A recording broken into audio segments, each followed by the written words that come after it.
but 23% of our graduates had to take a catch-up course, didn't meet the minimum competencies to get into college. Even though our curriculum director had just stood up, and just what they do, stood up there and told us that 40% of our student population was gifted. And then my next question, well then why do 23% of them have to take remedial coursework? So again, I don't think we're telling each other the truth all the time. And so maybe making this stuff public is the way to address it, because at that point I said I'm very concerned, and I said it out loud at a board meeting, which typically board members are told, don't do that. Don't say things in public, don't air our dirty laundry.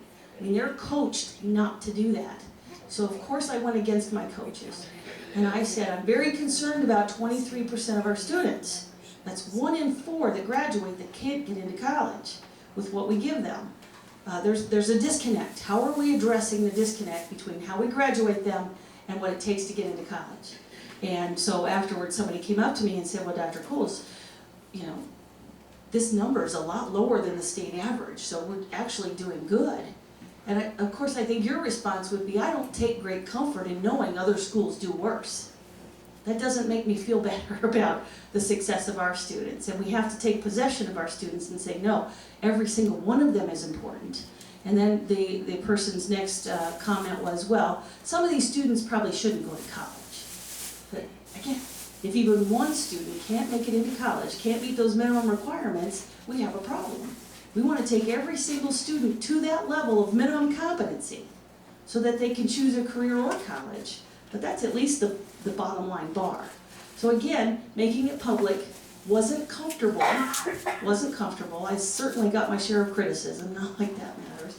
That's never stopped me, and shouldn't you. You're going to get pushback anytime you make something public, but all you have to do is ask, what are we doing about it? So today, guess what our remedial rates were this last year?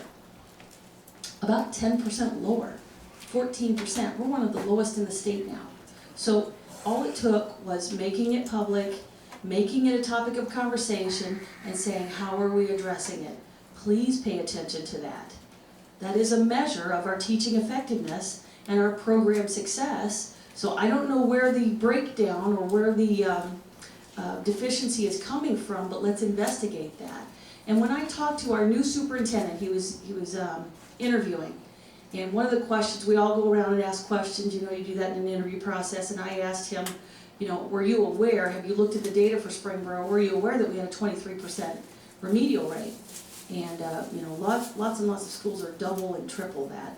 So most of the people in our school said it's not a problem, don't worry about it. And I said, it is a problem. Every single student is a problem, and their deficiencies is a problem. And he said, well, Dr. Kohls, that's happening at the younger levels. And I immediately trusted him. I do believe that because he was a principal in the elementaries. And he left our district to go to another district where he was a principal of another level.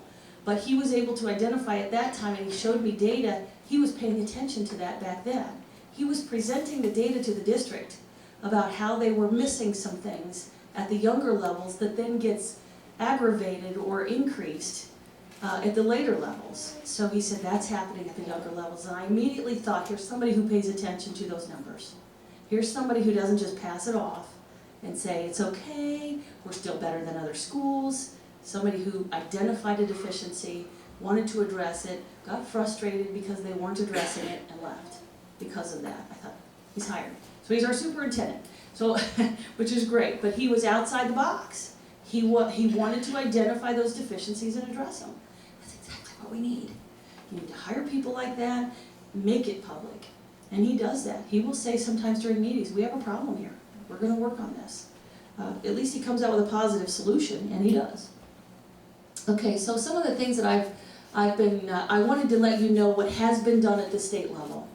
And now I think we have to take the tools that the state level has given us, implement those, and keep going. So I'm going to give you the keep going list at the end here, but this is what the state has done so far. The state has done the 3rd grade reading guarantee, which has to be implemented this next year, which means every 3rd grade student must read at a certain proficiency level to be passed on to 4th grade. Now, this whole act created a nightmare for districts. It's not bad though. I mean, listen, they were panicking. in our boardrooms. I just accidentally walked into a meeting with quite a few of them, and they were just saying, oh my gosh, we have to do this, this, this, and this. And if a student doesn't pass third grade reading level proficiency, they have to stay back in third grade, but can progress to the fourth grade level for the other subjects. And they said, what a nightmare. So how do we keep track of the student that's in fourth grade math and science, but kept back in third grade but that's okay. I wonder if the state did that on purpose. Because I immediately called Tom Gunlock, who then got on speakerphone with these guys. Tom Gunlock's the vice president of the Ohio School Board. And he was the one that helped draft this legislation. He was able to answer all of their questions. And they're right. It is going to be a huge problem. So they do not want a third grader to stay in third grade English. That makes sense? They want them all reading. And they will put their resources at first and second grade and make sure these people are reading before we progress them to fourth grade. That's what they want to do. And that's what my superintendent had identified, that these people who are struggling reading in third grade, that problem just continues, and they will be the people who then have to take remedial courses to get into college. So we have to correct the problem in the early years. And so I was grateful that the state came up with this. Logistically, it may be a nightmare right now, but at least somebody said it out loud, and at least somebody's addressing it.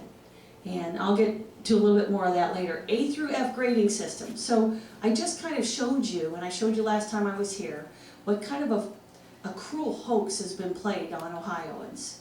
And that is that we're calling ourselves excellent with distinction when that's not true. All we've done is allowed people to fail an exam and call it good. So I'm grateful that now we're telling the truth. But this A through F grading system has its merits and its disappointments. And I'll tell you what they are, but again, I'm grateful that they're doing something to call it like it is. Okay, and then OTES, OPES, and SLOs. That is Ohio Teacher Evaluation System. Have you heard about that? Okay, again, you know, I've always said, and I presented last time I was here, that we're always told that we have the best of the best, and we have to continue to pay and benefit the way we are to keep the best of the best. And the question should be, if you're anybody interested in education, how do we know? It's very possible that Medina has the best of the best. It's possible that Springboro has the best of the best. But how do we know? We've never measured teaching effectiveness. So just saying the words doesn't make it so.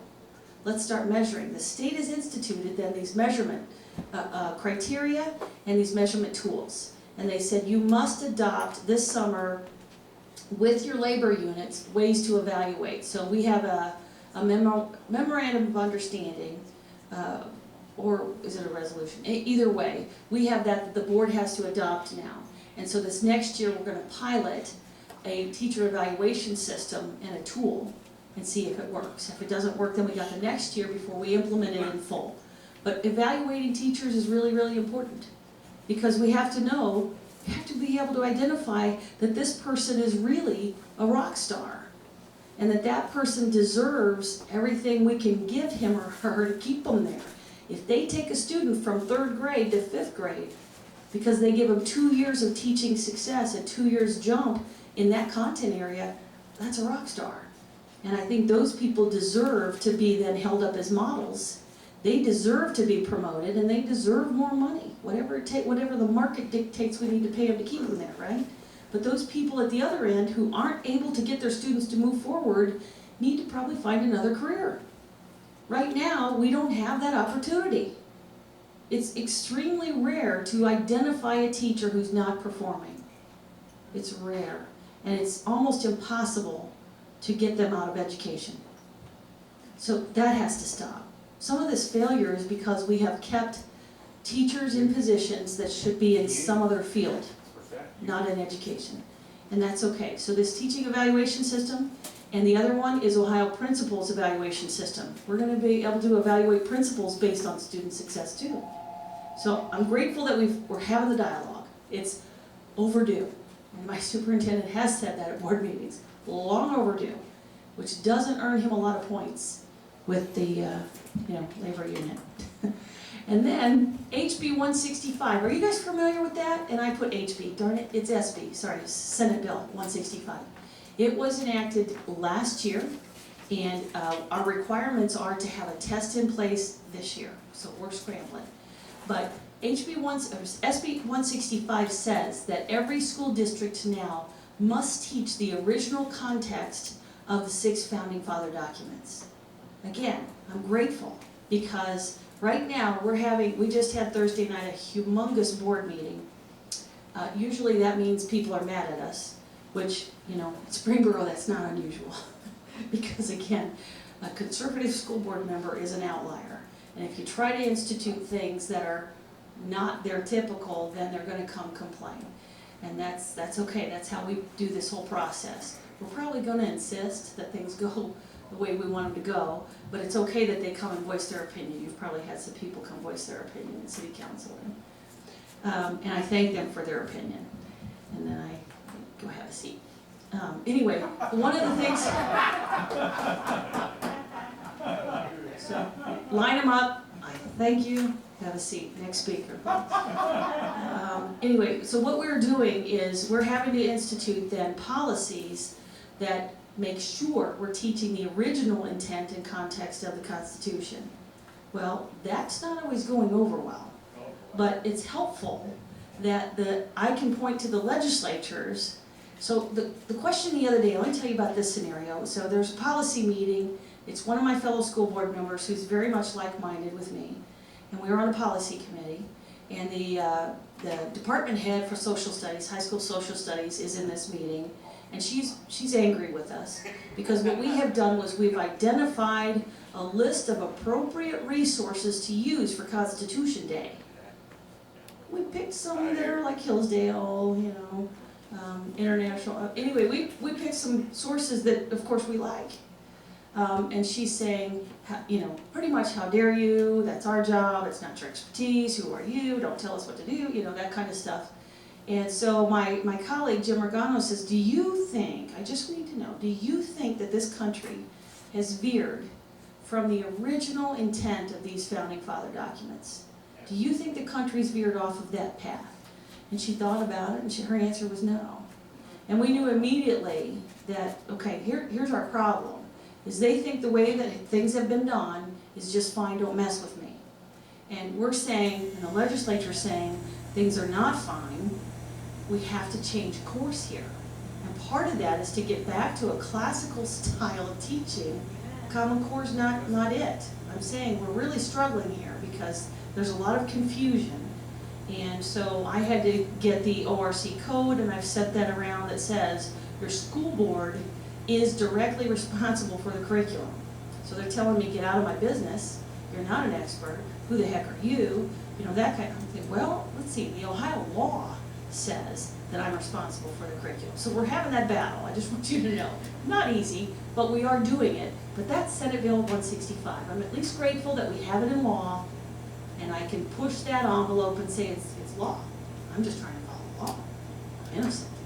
And then complaints not involving enough teachers. That's a valid complaint. So everywhere I go, when we look at articles, teachers and principals and administrators will say, you know, some of these things are being enacted with not enough input from us. And I think that's great. As long as us understands that we've veered away from the original context, that we have not been able to manage our education well, and we have to make changes. And often, I think why the legislator might not have as many of them involved is because there's an unwillingness to admit those deficiencies, as we saw, and there's kind of an unwillingness to change. It's not easy to change, and it's not easy to say we need change. So that's probably their hesitation with involvement. 5 and 6 is Common Core and assessments, which is the test, the standardized test. Now, I don't know if you know this, but back in 2010, Governor Strickland put in HB 1, which was his budget bill. He obligated the state of Ohio to Common Core and Park assessments. They had not actually, Park assessments have not been written. That standardized test, that big one, not been written. Not even today is it done. But Strickland obligated us in contract to accept Common Core. And then Common Core standards came out. They're the standards that guide the education process, but they came out the next month. So he signed on to it before he ever saw it. So it's kind of like Pelosi, you know, you have to pass it before we can read it. Unbelievable that we were obligated back then to take Common Core. Common Core is a national set of standards. Don't let anybody try to tell you it's state standards. Their marketing firm indicated to those people trying to push Common Core standards, start calling it state, because people will take it if it's state, because they all want state power. Don't call it national standards. The truth is, it's national standards. So stop trying to do that school speak. It's national standards. They just stopped using that terminology. But I have some of their terminology from 2009 when they called it national standards, so that is what it is. It's not any kind of a state-led initiative. Our governor signed on, but has never had a part in any of it. Just signed on to it. Now, all 6 of these, Really? yes, What governor signed on? Strickland signed on. Now, Kasich has gone ahead and adopted it as well. But he's carrying the ball, but let me tell you what's going on and why. Why would a conservative governor who believes in state rights, for the most part, I know there's people struggling with that phrase, but in our legislators too, there's a lot of them that are conservative or moderate, okay, whatever. But they signed us up for these 6 things, 1 through 6. In 2 ways, they obligated us to do all 6 of these. And 4 of them, as you can tell, I'm fairly supportive of. It's the last 2. That's why I segregated them. The last 2 I disagree with, based on my knowledge. So 1 through 4, the governor and our legislators signed a contract with Race to the Top. So when that federal bunch of, big dollars came out and it was dangled over the heads of all the people, all the governors in this country, it was millions. State of Ohio got $400 million in 2011 if they would comply with Race to the Top. Well, that was too much money to pass up. So in the application for that $400 million, they obligated us to all 6 of these. And I'm okay with 4, but they obligated us to that. So now, today, do you see the dilemma is that we're telling them, lots of people across the state are saying, get out, opt out of Common Core, stop it. We don't like what we're seeing in the process here, and I'll tell you more. And the legislators are saying, no, we can't. We've already obligated ourselves and spent half of the $400 million on districts that took the money and started implementing the Common Core. So we can't opt out. So my comment, which I think you guys could use back to the Ohio School Board, is fine, let Obama come back and say, give me that $200 million back. Let's let that go viral. That it not only was not a voluntary program, that we got paid to do it, so we were enticed. It wasn't a voluntary program. It was a contractual agreement. And now that administration is going to come back for $200 million back from Ohio. That's a poor PR move, but let's go. Give them the challenge. I like a good challenge. Let's go. Let's tell Obama, come back and get your $200 million. Let's see what Ohio is thinking of you then. Because a lot of those schools are in this area that are Race to the Top schools, and all we were obligating ourselves to, as far as we knew, was to try something, not to accept it and adopt it forever. So anyway, Obama has tried to co-opt Common Core several times. They can call it they can call it state standards. Obama and I've heard it called a lot of things. They can call it state standards all they want, but we know this administration wants control of that PARCC assessment. Because once you write a standardized test, doesn't everybody teach to that test? And Ohio only has control of 15% of the content that comes from those standards. 15%. And the PARCC assessment, the exam, will not contain any questions dealing with that 15%. So why would we even bother, right? Because everybody's going to teach to that standardized test. We know that.